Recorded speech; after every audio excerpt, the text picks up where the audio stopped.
নমস্কাৰ বন্ধু বান্ধৱীসকল, মোৰ অন্য এটা ব্লগলৈ আপোনাক স্বাগতম জনাইছোঁ। আজি আমি আহিছোঁ উত্তৰ প্ৰদেশৰ বিজনৰ ডিষ্ট্ৰিক্টলৈ। ইলেকশ্যনৰ বাবে আহিছোঁ কৰ্মসূত্ৰে। ইয়াত আমি এখন ইঞ্জিনিয়াৰিং কলেজত আছোঁহি। ইয়াৰ পৰিৱেশটো অতি ধুনীয়া।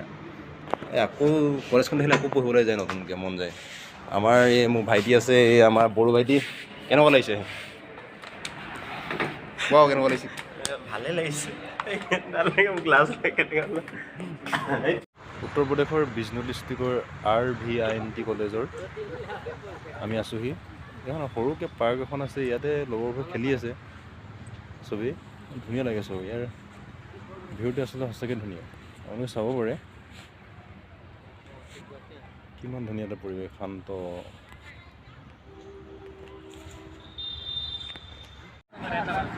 ইয়াত আহি আমাৰ এই বন্ধুকেইজনে চব ফটো মৰাত ব্যস্ত হৈ আছে। এইডোখৰ সৰুকৈ পাৰ্ক এডোখৰ আছে, চাওক ইয়াৰ মোচন চাওক, ইয়াৰ ফটো মত ব্যস্ত হৈ আছে সকলো।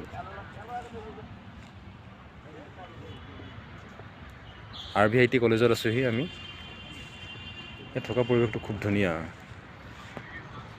বিউটিফুল। এই মাধুৰ্য মোবাইল চাই আছে। মাধুৰ্য, কেনেকুৱা লাগিছে ইয়াত থাকি? কোৱাচোন কেনেকুৱা লাগিছে তোমাৰ অনুভৱটো? কোৱা। কষ্ট পাইছে নে বেছি থাকি? কষ্ট পাইছে নে থাকি? কষ্ট পাইছে নে ভাল লাগিছে থাকি? ভাল লাগিছে? ভালকৈ কোৱা, ভাল লাগিছে নাই কৈ দিয়া। ইমান ধুনীয়া জেগা, ইয়াত ক'ত পাব আৰু। এইখন আপোনাৰ এণ্ট্ৰি গেট।